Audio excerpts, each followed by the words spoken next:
منتخب مصر يخسر امام السنغال 1-0 بهدف ساديو ماني في مباراة انا ما شفتش فيها المنتخب المصري نهائي.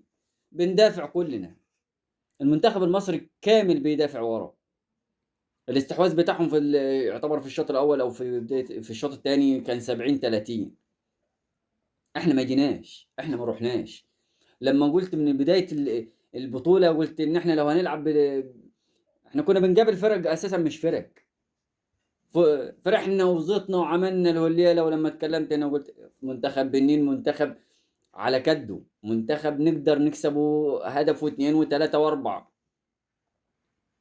ساعة منتخب بنين انت بتقابل السنغال اللي بتحط عليه كل سنة، كل بطولة لازم تحط عليها، هي اللي مطلعاك مرتين. السلام عليكم ورحمة الله وبركاته. في جدول رياضي جديد، لايك وشير واشترك في القناة وفعل زر الجرس ليصلك كل جديد. حد شاف محمد صلاح؟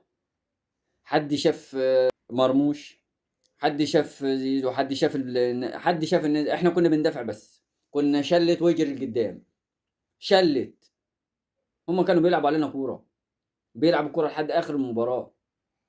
الشناوي الهدف ما حدش يقول لي ما شافش الكوره، وما حدش شاف يقول لي مش عارف ايه. الكوره في استحواذ يعتبر الشناوي متشاطه من مسافه، وعلى نزل لتحت نفس ما يديك الحكايه اللي بيعملها. ما بيفردش ايده، ما هتحس ان هو غير مجنح. مباراة يعملها لك 10/10، ومباراة يضيعك فيها زي كده. قلنا الشناوي يبقى يكون احتياطي. يا اخواننا مش هنفضل على مش عايزين نغلط، مش عايزين نكون على نفس لذيذة الاسماء مدى العمر. بنلعب ب 5-3-2 وما فيش اساس 5-3-2 يعني دفاعيه بحته. ولما تيجي تهاجم المفروض ان هي بتتقلب اساسا ل 4-3-3 في ناحيه الهجوم. لما تيجي تدافع المفروض ان انت بتكون 5-3-2 في الدفاع. انت ما عملتش كل ده. انت ما فيش، انت كنت بتلعب ب6-3-1.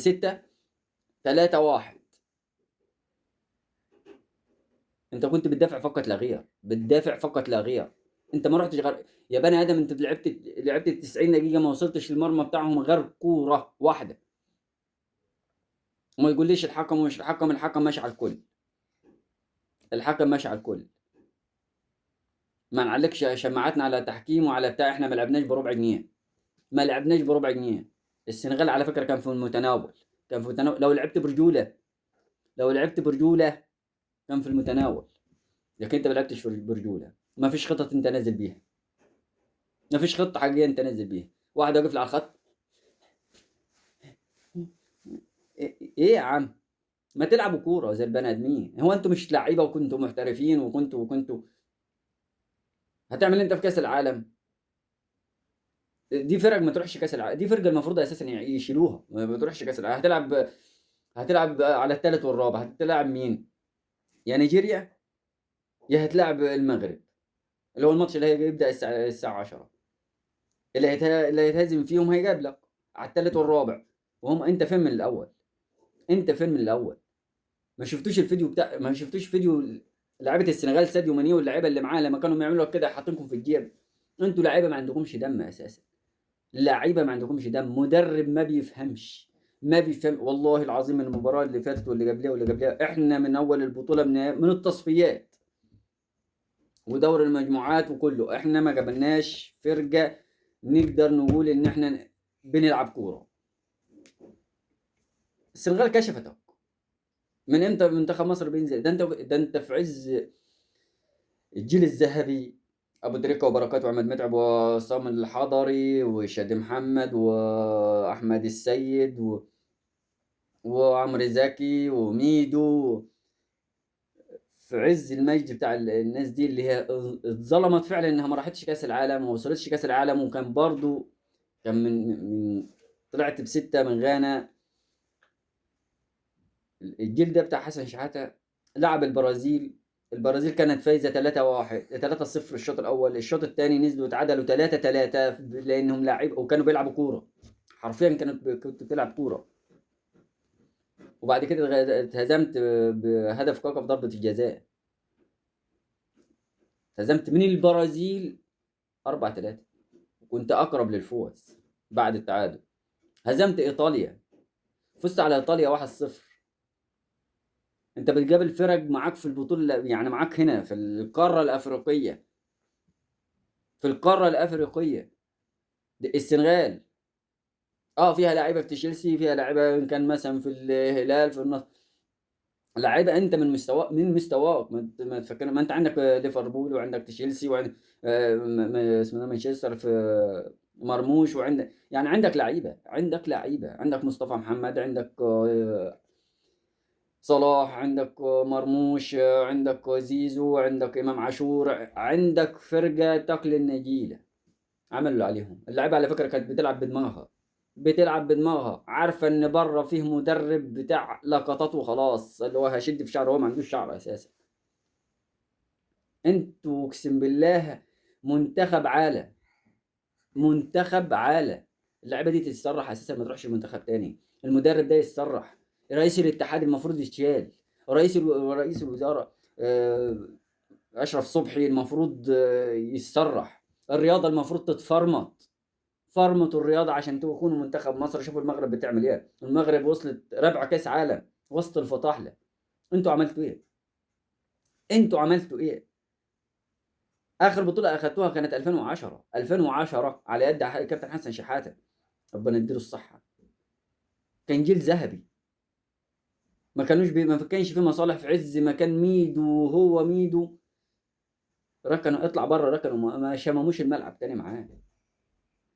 انت صلاح اللي بيختار لك، مرموش اللي بيختار لك، اللعيبه دي هي اللي بتختار لك. مش لازم تنزل اللوكشه دي مره واحده.